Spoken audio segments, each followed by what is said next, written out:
easiest question that we do all day long. I just need to get your name first and last and the correct spelling, and this will let me set my audio levels. So you are? Jean Ludwick, Jean Ludwick. And is that your married or maiden name? My married name, And what was your maiden name? Hoyer, Hoyer. And are you from here for forever? No, I grew up in northern Minnesota, Oh. where it's really cold and then beautiful in the summer, and had not been out of Minnesota really until after college and all. When, if I can be so impolite as to ask, but just so we can document it, when and where were you born?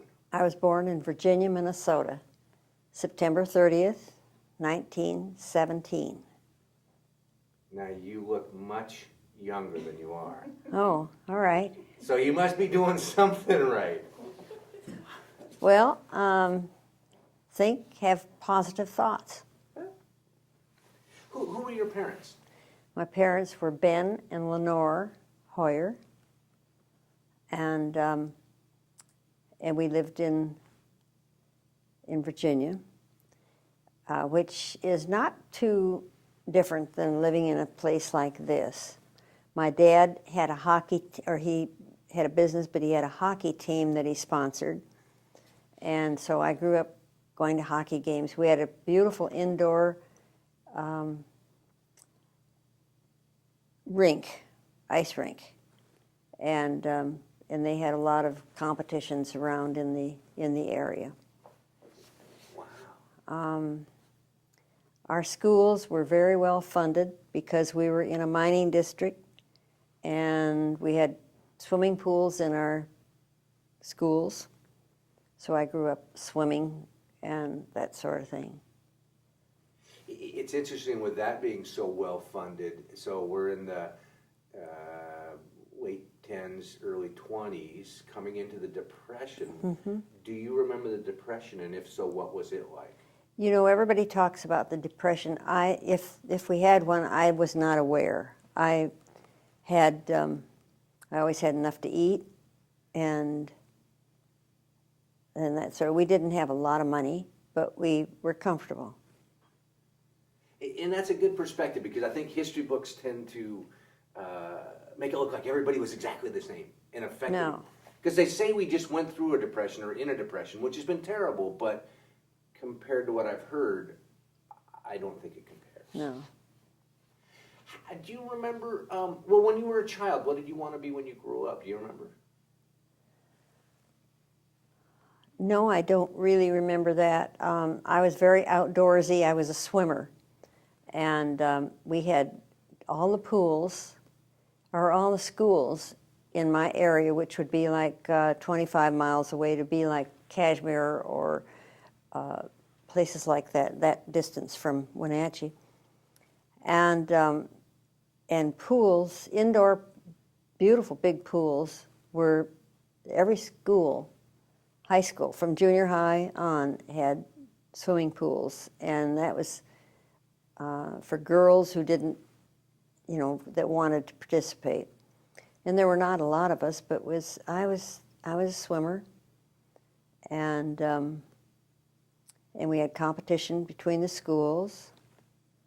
I had a friend that I swam against from Chisholm, and which was about 28 miles away or so. And she went on to go to the Olympics, and she went. This was in Eleanor Holm time. Do you remember her, Eleanor Holm? Oh, she was a big swimmer and movie star. They picked her up for the movies and that sort of thing afterwards. And she went to the Olympics in Germany. So I always felt like I had kind of gone, because I swam against her all the time. She always beat me, but it was nice to know somebody that went. Was that uncommon for women to compete in sports at that time? No. We also had field hockey and that sort of thing. No, I lived in a community kind of like Wenatchee, like this, it's just like the women here have their own teams, their soccer teams and that sort of thing. dad was coaching ice hockey, right? Well, no, I didn't coach at all, but that's how I learned to drive, is because I was young, but my dad Eveleth was a little town, big mining town, 20 miles away, and my dad had several hockey players that lived over there, and everybody didn't have a car in those days, so he would say to me, "You go over to Eveleth and pick up these 4 guys or something," and here they are, they're great big hulky guys and stuff. And there was no sign. My dad didn't even think about sending me with a bunch of big guys like that. There was not molestation or things like that, and people didn't even think about those things, I guess.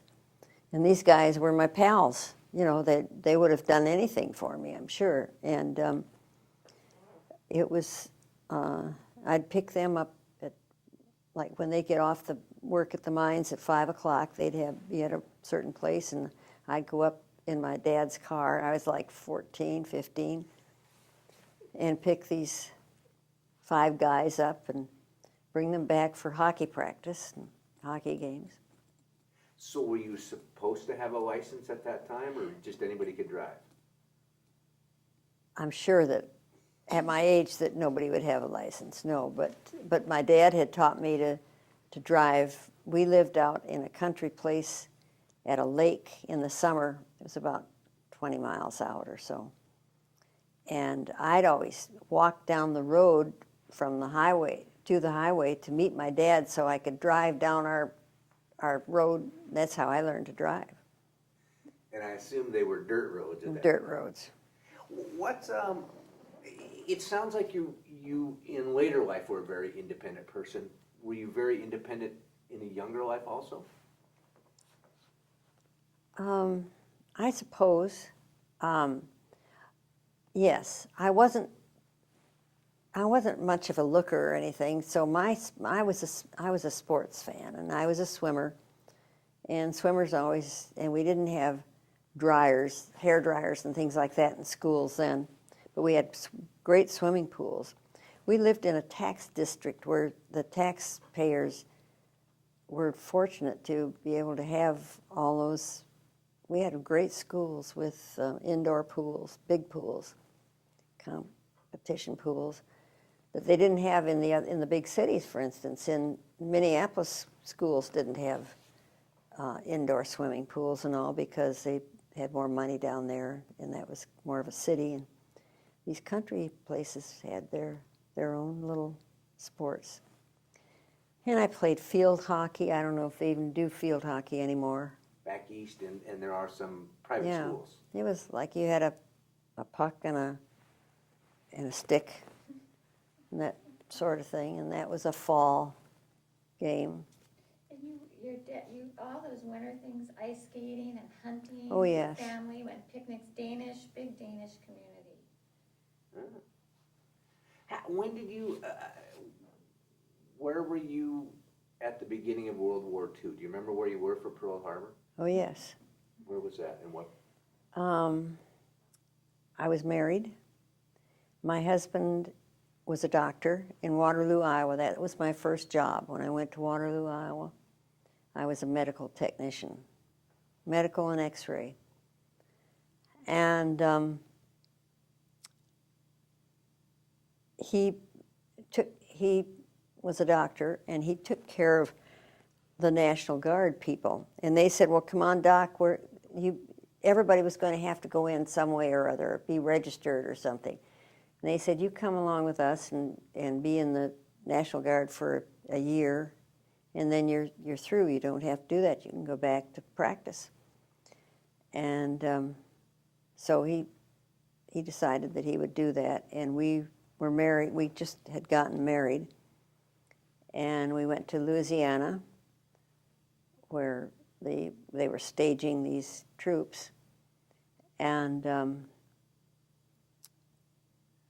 it was nice. We made friends. We were newly married. We didn't have children, didn't have a dog, nothing. Just that we could live in a room. And he was at camp. He had to go be at camp every morning at 6 o'clock or so, which was about 15 miles away from where we lived in Louisiana. And you want to hear about the day of Pearl Harbor? Well, we had met up with these engineers who liked to play golf, and they had a beautiful little golf course down there at Oakdale and Louisiana, and the three couples of us were going to play golf that day after church and then have dinner together. We had a potluck. So I had fixed my meal to take to the potluck and all, and we went out, and the three couples of us played golf, and nobody knew where we were.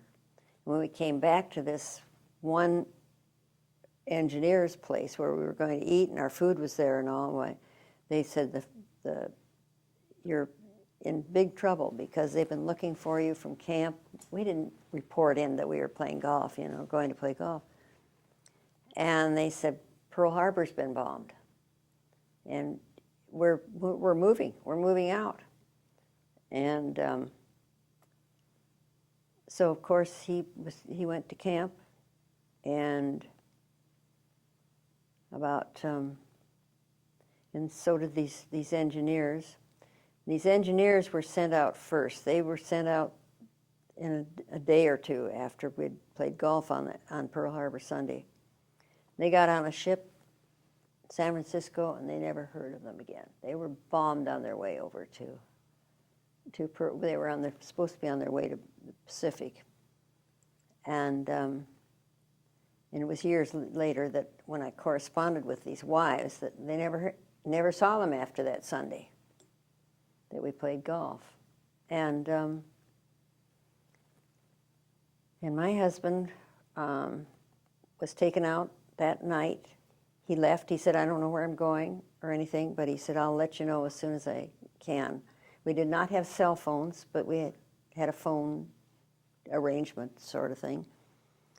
And he was sent to New Orleans, and I thought that they were going to just be infantry staging there because to protect, it's a border or a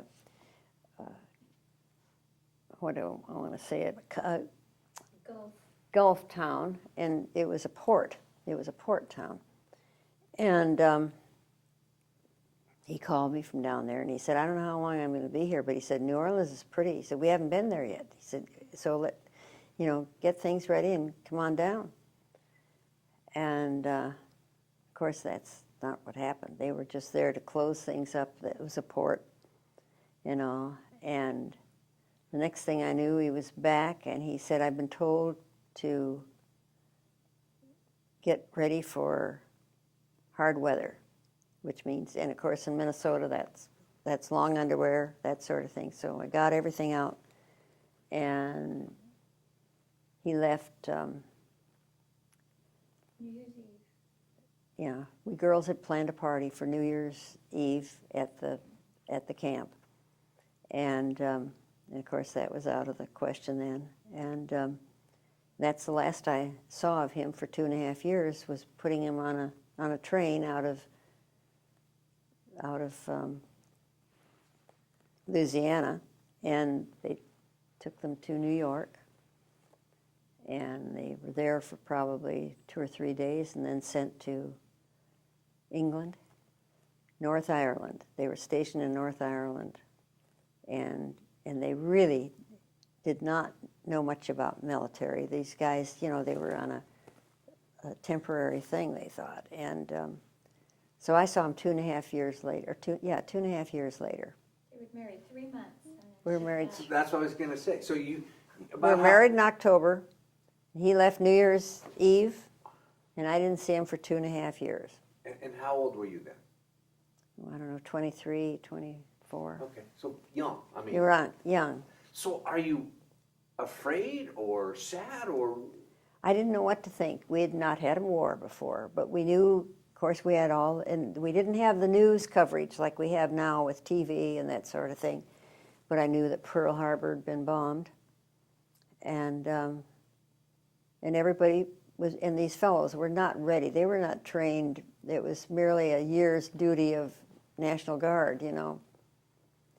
So they got on a train and went east, and they were shipped out. And they were shipped to North Ireland, and they were there for 9 months.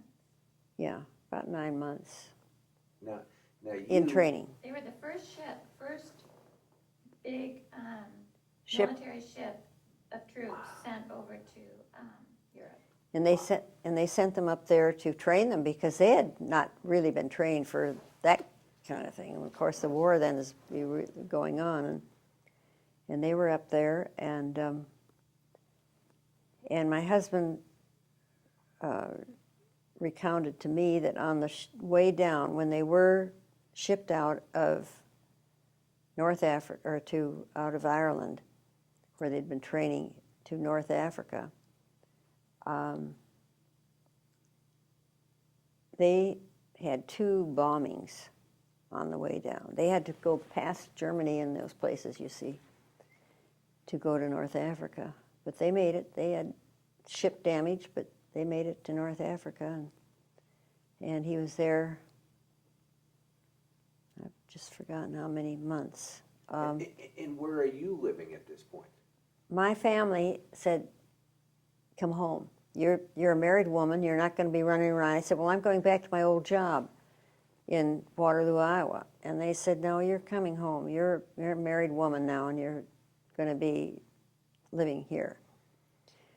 So I went back to Virginia, Minnesota, and realized that I wanted to go back to Waterloo, Iowa, where we had met and where I was familiar with that. That's where I went after college. Had my first job in a hospital there, and they desperately needed me. And so I went back to Waterloo, Iowa, too. Now, because now you have some unique experience coming up here. You had or started to take flying, is that right? I did that when I was in Waterloo, yes. I think, I don't know how I did it. I have absolutely no idea. Like, I was paid $35 a month or something, and my board and room. And the room was upstairs in the hospital, you know, 3rd floor with the nurses, and the food was okay. I ate whenever I could and all, but I look at these people now that are working in like the medical center here, that sort of thing. All their things come in for them, you know, and their solutions are made up and all. I'd get a envelope with stuff in it and have to make up solutions and that sort of thing those days. And so I went back to Waterloo, Iowa, and my husband had practiced medicine there before he went down in with the National Guard. And they needed me desperately in the office to work with them. I worked at the hospital and and his office, where there were 2 doctors. One was too old at that time to be called into service, and the other one was a young fellow who had a peculiar football injury, and he had a dent in his head about right here that he'd brush his hair over it all the time, you know, so that most people wouldn't see it or anything. But he was a young fellow, married, and a good doctor. And so I went to work for them up in their office. And because my family said, no, you're a married woman now, you have to live here at home. And so I had to get a job. So I wrote to them and asked them if they needed any help in the office, and of course they did. So that's how I got back to Waterloo, Iowa, and I found a place to stay with a friend.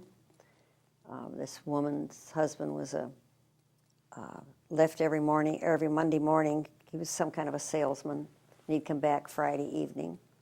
And she didn't like living alone in her house. She was concerned, and the war was on, you know, and this sort of thing. So she had a nice room and bath for me, and I stayed with them. So what about the flying lessons? Well, the flying was before I was married, and in Waterloo, Iowa, and I bought a 5th interest in a little tailorcraft with these guys, and then they were teaching. One of them was an instructor, and so he was teaching me to fly, and all the instructions I got were in the air usually, that, do this now and do that, everything. And of course, when I came back, I couldn't fly. That airplane was still sitting out there that I'd bought this fifth interest in, but we couldn't get gas, couldn't get high-octane gas to fly it. So that was just left there, 5 of us, and I don't even know who paid for it. I didn't pay very much. I didn't make very much. So it was an interesting time in life. So it was all, the rest of the partners were all men and you were the only woman that was flying? Yes. Wow. Yeah. How'd you get interested in it, Mom? Yeah. I don't know, and I had to ride my bicycle out to there. I didn't have a car. I rode my bike out to the airport. Now, if you can imagine that. Where airports aren't in the center of town or anything, and the hospitals are. And that's where I was, in the hospital. I don't know, I made up my mind that's what I was going to do in life. And I didn't know for sure what I was going to do with it or anything, but. Did anybody else in the family fly? No. Huh. No, I lived in northern Minnesota. I don't know if they even had airplanes. We didn't have an airport. Do you remember seeing your first airplane? Was it something that you went, that's amazing and I want to do it, or? No, I just, I have not thought of that for a long time as to how I got interested. Probably I had a boyfriend who flew or something, and, something on that order. Wasn't Amelia Earhart around that era? Amelia Earhart was in the news a lot. Yeah, but, I like the boyfriend story. yeah. And they started this women's WASPs down in Sweetwater, Texas. And that was Jacqueline Cochran, I think her name was.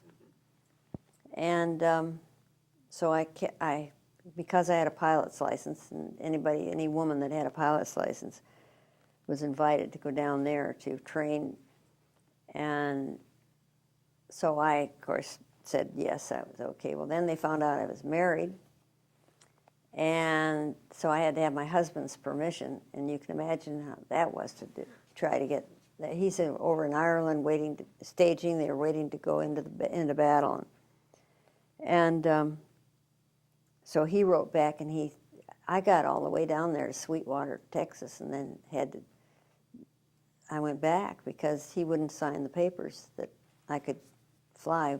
He thought they were flying them out of the country, and they weren't. They were just taking these planes they were making them all the time, big planes, and we would be trained in those and then fly those to the coast where the Air Force pilots would take them. And they were like bombers and things like that. And he wouldn't sign the papers, and because I was married, I couldn't do anything. I was pretty mad. But what can you do? He's in Ireland and I'm over here, and hadn't seen him for months. Didn't see him for 2.5 years. He was gone. So did you have a couple of letters back and forth, or when he said no, that was the end of it? Yes, well, he had to sign them, and that was it. So I had to go back to Waterloo, get my job back. I quit my job, to go to Sweetwater, Texas. Sweetwater. And he thought the war would be over quickly, and he wanted her to be home when he got back. And that was really one of the main things too, so. Yeah. So he was afraid you would be flying military planes, and also the fact that flying military, and also war's going to be over, so don't bother coming over here. Yeah, something. So, of course, the war wasn't over for a long time, and he had a lot of experiences. He loved Ireland, and he adjusted to that kind of a climate very readily and all, and he liked it. And then he was sent from Ireland. His troops were sent from Ireland to North Africa. And they almost didn't make that. They were bombed out, going down just about at Italy or something, Gibraltar. someplace like that. Now where? Gibraltar. Yeah, Gibraltar, and they had bombed. Their ship was bombed, but they finally made it down into North Africa, and he was there for, oh gosh, 2 years, I think, Wow. going So- through that whole North African campaign. So he's writing you, and you're writing him, which it seems like letters probably take quite a while to get back. Quite a while, but I'm surprised at how they came. And I saved all those letters, of course. Now he typed his. Yes, he had a little portable typewriter with him. You'd have to tell kids today what a typewriter is because they don't know. No, So and then, what type of things did you write to him? This is always interesting because the movies say one thing and reality says something else. What do you remember? What you wrote about? oh, I wrote about my job and how I didn't like one of these doctors I was working for, and the other one was all right, you know, and that sort of thing. And I worked, and they were short of medical people here to do things, so I worked. They had 2 big hospitals there in Waterloo, Iowa, and I worked part-time there, and then I worked for these doctors in my husband's office. And I thought we'd probably be going back to Waterloo, Iowa, you see, so that when he came home, but he was over there thinking too, and about what he was going to do, and he said to me, "No, I'm not going back to Waterloo." He said, "We're going to go west when we get back." When I get back, and so the war was still on when he came back, and we were down in Louisiana, in Missouri. My first child was born down there, and then it was a strange day, you know, when they signed the peace, and he said to me, "Well, okay, we're going home." He came home from camp, and he said, "I'm out," and I'd had all this overseas duty, 2.5 years, and all, and he was one of the first ones they let out then. So he said, "We're going back, and we're going to take our 4-month-old baby, and we're going west." And of course, my family's up there in Minnesota saying, "Oh yeah, he's, you know." But he said, "That's what we're going to do." So we did, and it was fall, and we drove in this little coupe that we had with a baby crib in behind the 2 front seats there. It was like like a traveling man would have to put his supplies in the back of these 2 front seats. Instead of a back seat, it was just kind of a little van sort of thing. And we had the crib back there. We'd stopping as we drove out west. I'd never been out west. He had been out here on the train with his mother once, and this is what he thought that he wanted to do. So he had no job, but there were lots of jobs. I mean, they were looking for doctors all over the country then and so he said, "No problem. We'll just," he said, we have our pay, my pay that I think you get it for 6 months or something like that. I'm not sure. He said, "We're just going to find a place and we're going to live there." So it was fall. The weather started closing in, and I'll never forget the day that we came. He had some contacts in Spokane area, and then some out here on the coast, and never heard of Wenatchee, never been here or anything. But we drove from Spokane, and we were on our way to the coast, and we took there was a back road. Have you ever been over the back road from Spokane to Wenatchee? Okay, we came over that back road to Waterville, and we came down from Waterville. This is a fall day with this baby, 4 months or so old baby in the back seat, our back area, and we came over the hill from Waterville and saw the Columbia River. And my husband was a man with foresight that he said, he said that is the mighty Columbia that we hear about. And he said, look at that river down there. He said, I think we're going to stay here in Wenatchee. We're not going over to the coast to look at this job. He had several offers.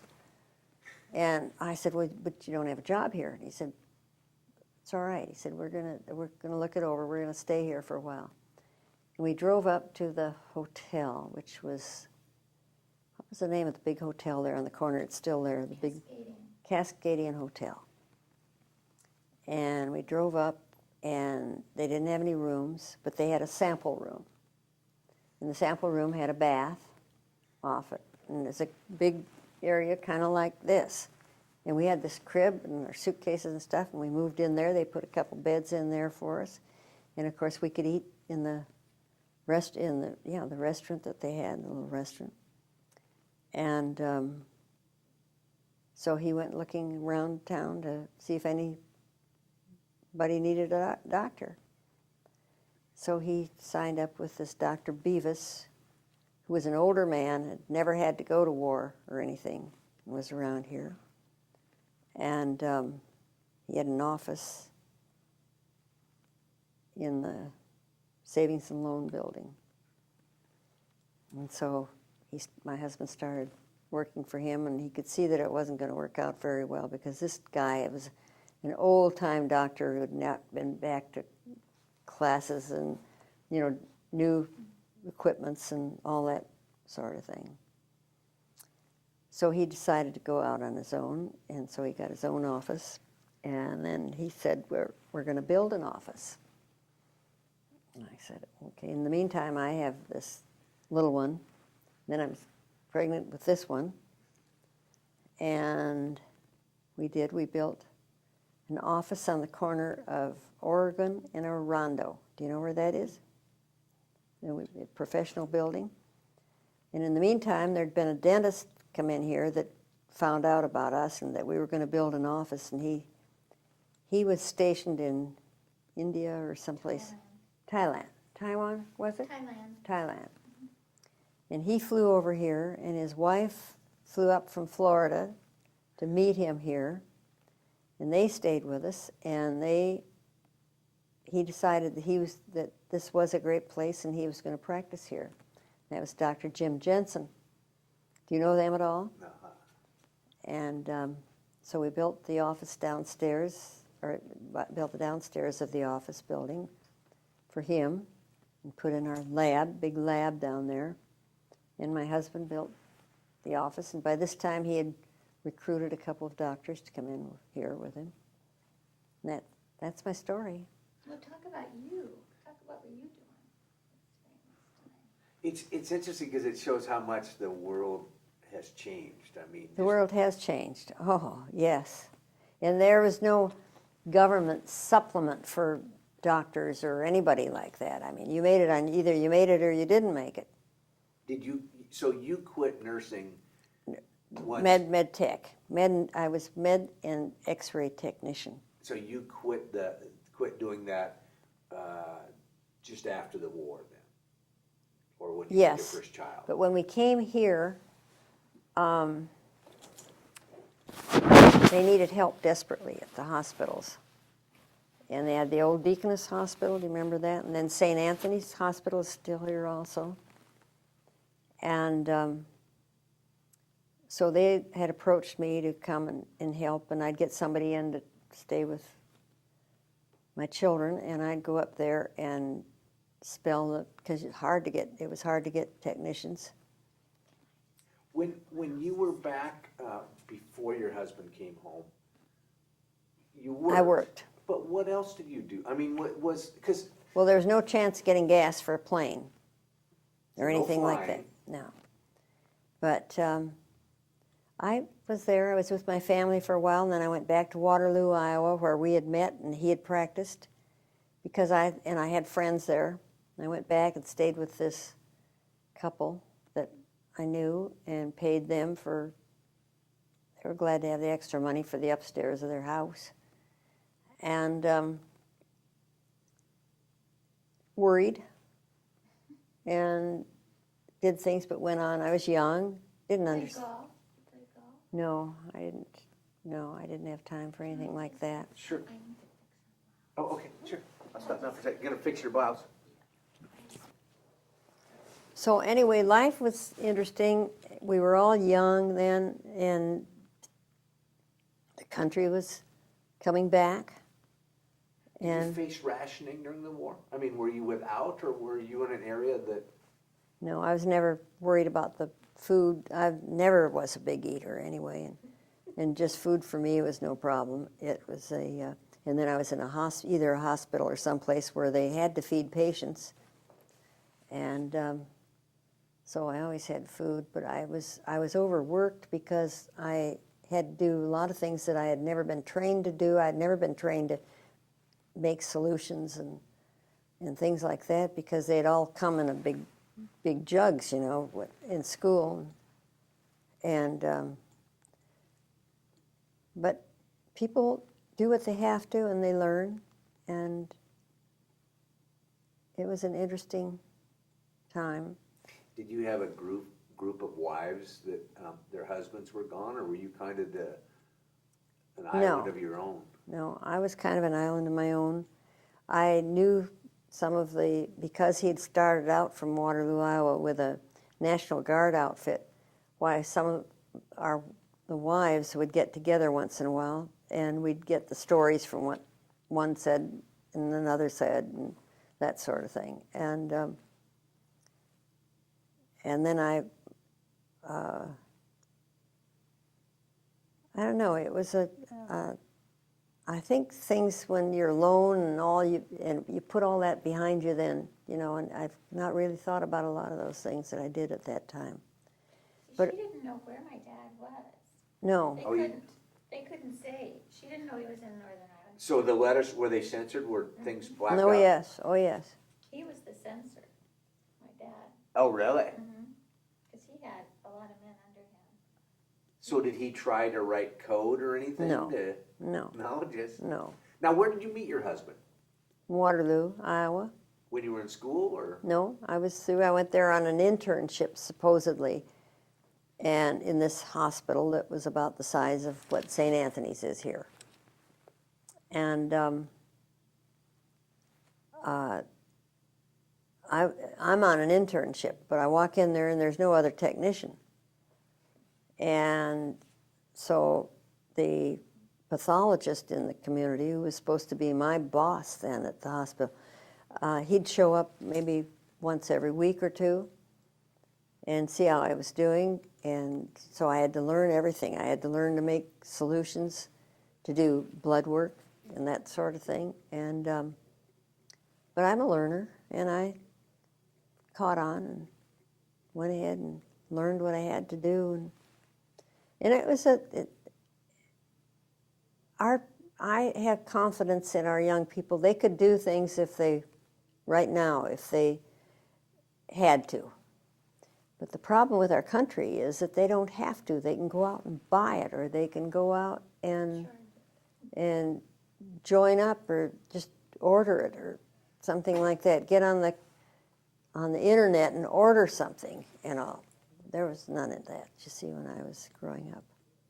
I'm going to get to that in a second, because that's real important. How long did you know your husband before you got married?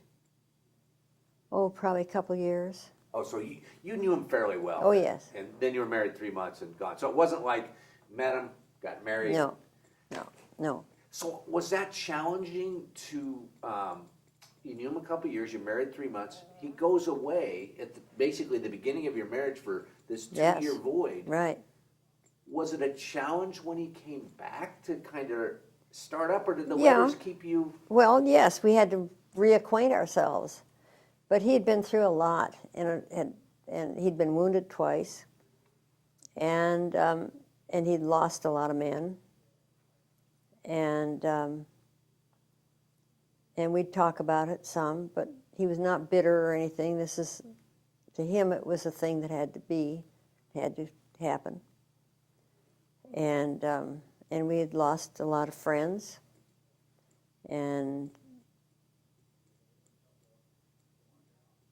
but life was good for us when he came back. It was we lived in a little town that, and we didn't know anybody.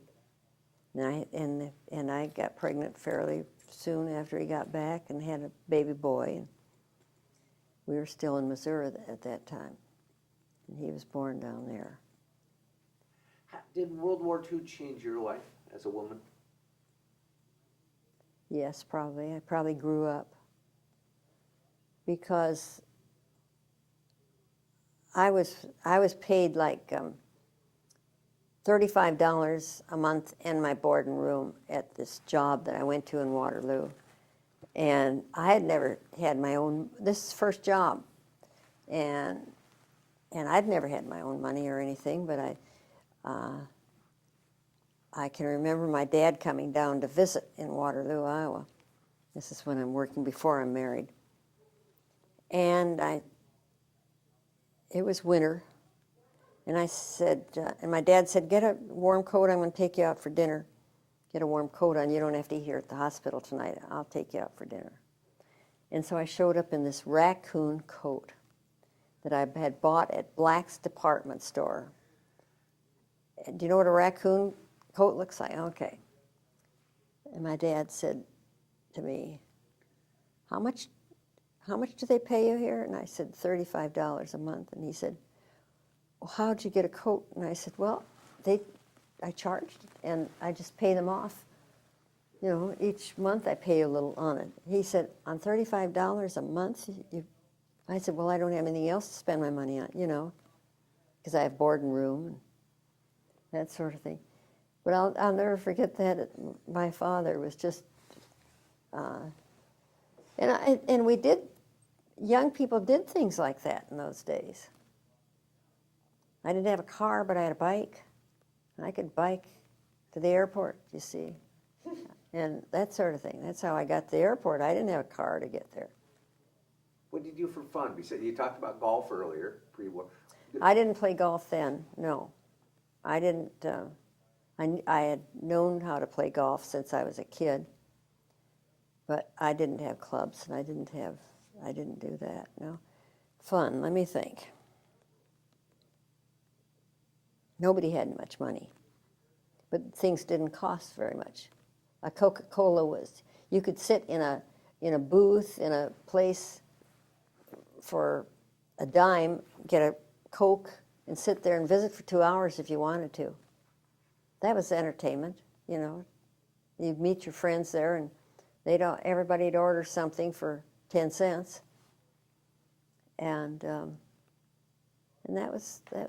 it was a good learning time. And then, of course, after the war, why everybody had money and everybody got jobs, and my husband and I had not been used to that, so we were pretty good at saving and planning, and we bought a house.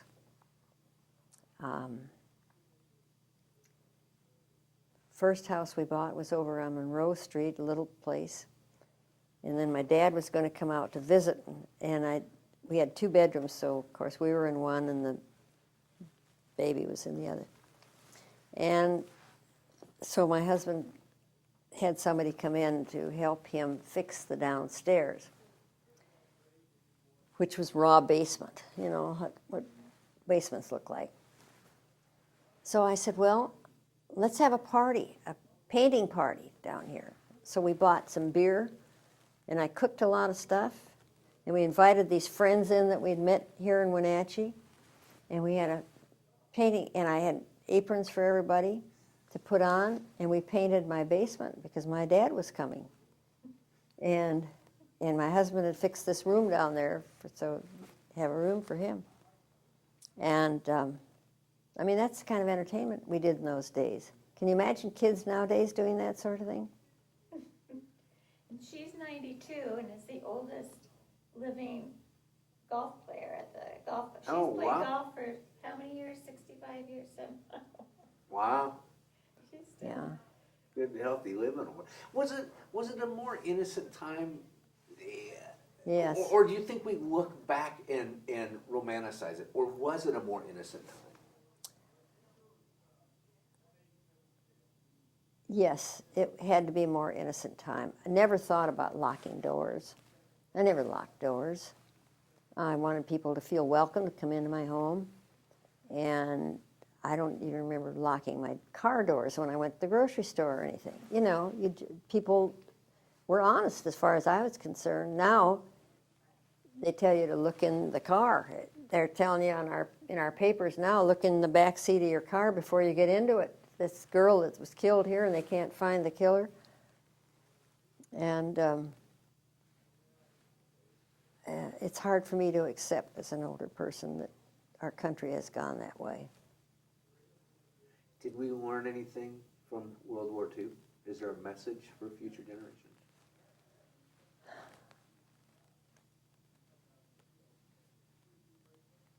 I think a lot of us learned that we would prefer to stay out of wars.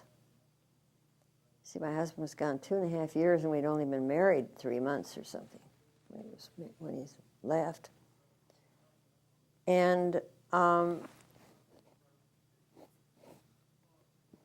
I think a lot of people were probably, in this day and age, would be surprised to have a young girl, 24 years old, still there when a husband came back after 2.5 years.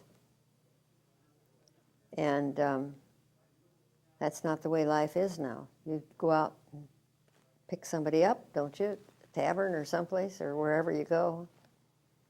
And I don't know. I am a fairly religious person. My husband was also, and I learned a lot from him about our faith. And he was a very upright person, knew who he was, always. He wanted to practice family medicine. He did not want to be a surgeon. Or he did his own appendectomies and that sort of thing, which he had been taught to do, but he didn't want to. And all this now, everything's a specialty. It's very hard to find just a general person that will take care of the body and its contents. Is the world better now? Smarter, maybe. There's been so much progress in medicine, for instance, from when my husband and I were trained. And I can't say that it's maybe any better. I think there was more caring.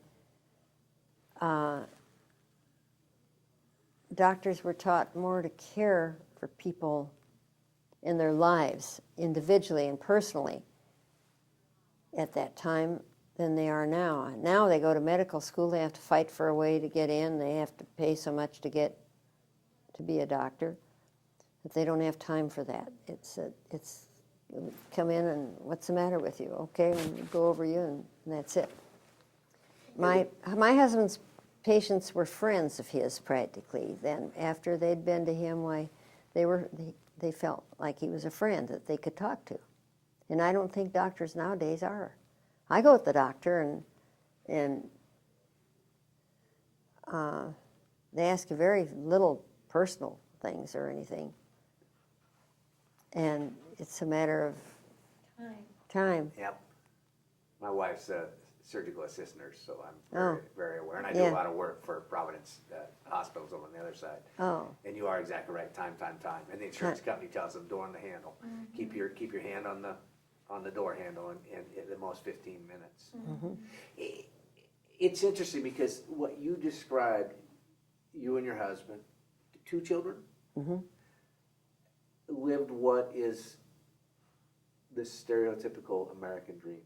I mean, It really is. It is. It is. I have no complaints about my life or anything. I will tell you this, though. My first child was born with an anomaly.